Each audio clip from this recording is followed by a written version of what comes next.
భక్తుడికి మనవి బిహెచ్ఎల్ శ్రీ వెంకటేశ్వర స్వామి యొక్క దేవాలయము ఇది. నా పేరు ఎరువుల రామకృష్ణమాచార్యులు, ఆలయ ప్రధాన అర్చకుని ఇక్కడ. అయితే ఈ బిహెచ్ఎల్లో 1968లో బిహెచ్ఎల్ కార్యక్రమాలు మరియు కార్మికులు భక్త బృందం అందరూ కూడా 1968వ సంవత్సరంలో స్వామివారిని దివ్య ప్రతిష్ఠ చేసుకుని వెంకటేశ్వర స్వామిని, తదుపరి ఆంజనేయ స్వామి, శివాలయం అన్నీ కూడా ఈ నరసింహ సౌపాలయాలన్నీ కూడా ప్రతిష్ట చేసుకుని ఇప్పటికే 58 సంవత్సరాలు అయింది ఈ దేవాలయం ప్రతిష్ట అయ్యి. అప్పటి నుంచి కూడా ఈ దేవాలయం భక్త జన సందోహంతో జాజ్వల్యమానంగా విరాజిల్లుతోంది.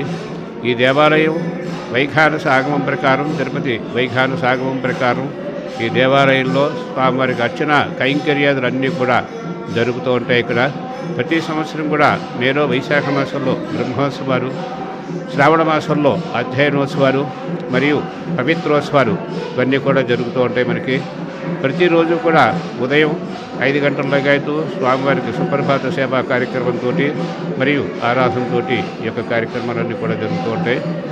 అయితే రేపు వైకుంఠ ఏకాదశి సందర్భంగా పూర్వకాలంలో కుంభనికుంభరని అని చెప్పేసి 2 రాక్షసులు స్వామివారితో కొట్లాడి స్వామివారి దగ్గర ఆయన చేతిలో హతమయిన తర్వాత ఇప్పుడు వాళ్ళిద్దరు కూడా వరం కోరుకున్నారట.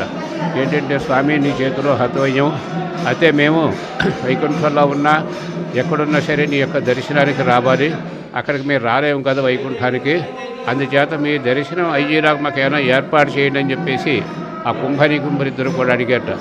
సరే అని చెప్పేసి మీ అందరికీ మరియు భక్తబంధువులు కూడా చాలామంది ఉన్నారు కాబట్టి వీళ్ళందరికీ కూడా వైకుంఠం వచ్చే అవకాశం లేదు కాబట్టి వైకుంఠ ఏకాదశి రోజునే ఉత్తర ద్వారంలో నేను లక్ష్మీ సమేతుడై అక్కడ వేద్యము చేస్తాను. అందుచేత భక్తులందరూ కూడా ఉత్తర ద్వారంగా ఆ రోజు వచ్చి అందరికీ కూడా కరుణించి వాళ్ళందరికీ కూడా దర్శనమిస్తానని చెప్పేసి ఆయన వరం ఇవ్వడం జరిగింది కుంభరికి.